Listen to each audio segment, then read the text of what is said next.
Pemirsa, sebuah ambulan terekam kamera tidak mau membawa korban kecelakaan lalu lintas di Lampung.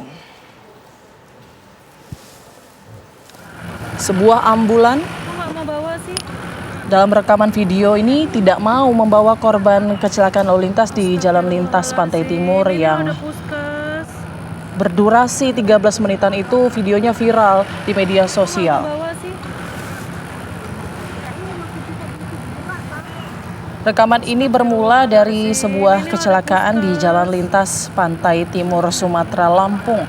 Terlihat korban tergeletak di jalan dan di saat bersamaan melintas sebuah ambulan dengan nomor polisi BE9079NZ berlogo milik salah satu puskesmas keliling pemerintah Kabupaten Lampung Timur, Lampung yang tidak menyalakan strobo atau sirine. Seorang warga yang berada di TKP lalu memberhentikan ambulan tersebut dengan maksud meminta bantuan membawa korban kecelakaan. Namun ambulan itu pergi meninggalkan korban. Kok nggak mau bawa sih? Astagfirullahaladzim, ini loh ada puskes. Sementara itu, pemirsa, sebuah kapal feri di Kota Ternate, Maluku Utara menabrak pelabuhan penyeberangan feri serta menyenggol kapal lainnya yang sedang berlabuh. Akibat kejadian ini, jembatan gerak pelabuhan feri ambruk dan tenggelam. Inilah video amatir yang merekam detik-detik saat sebuah kapal feri KM Mutiara Pertiwi 1 menabrak pelabuhan penyeberangan feri Bastiong, Kota Ternate, Maluku Utara. Selain jembatan gerak, KM Mutiara Pertiwi 1 juga menabrak kapal feri KM Baronang saat sedang sandar.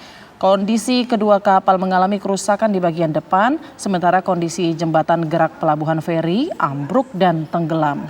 General Manager PT ASDP Indonesia Ferry Cabang Ternate, Maluku Utara, Justan Gafaru mengatakan KM Mutiara Pertiwi yang baru tiba dari pelabuhan Sofifi ini tidak bisa dikendalikan kecepatannya saat akan sandar di pelabuhan Bastiong Ternate hingga akhirnya terjadi kecelakaan.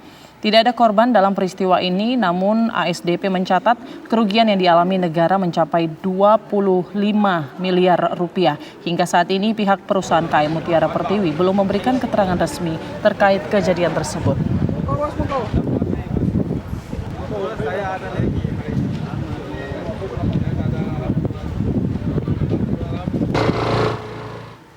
Komite Nasional Keselamatan Transportasi melakukan investigasi penyebab kecelakaan bus terjun ke sungai di objek wisata Guci, Kabupaten Tegal, Jawa Tengah. KNKT memeriksa secara detail bangkai bus yang terjun ke sungai di objek wisata Guci, Kabupaten Tegal, Jawa Tengah. Pemeriksaan difokuskan pada sistem handbrake atau rem tangan dan lokasi kejadian.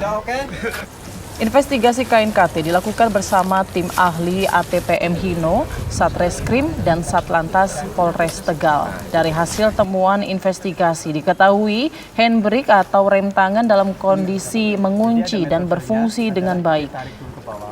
KNKT juga mengatakan sangat tipis kemungkinan adanya anak kecil yang bermain handbrake sesaat sebelum kejadian.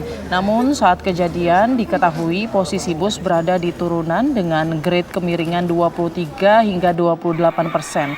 Padahal kemampuan handbrake menahan beban kendaraan hanya dengan kemiringan 18%. Selain itu kondisi tanah di lokasi merupakan tanah gembur sehingga ganjal roda mudah ambles.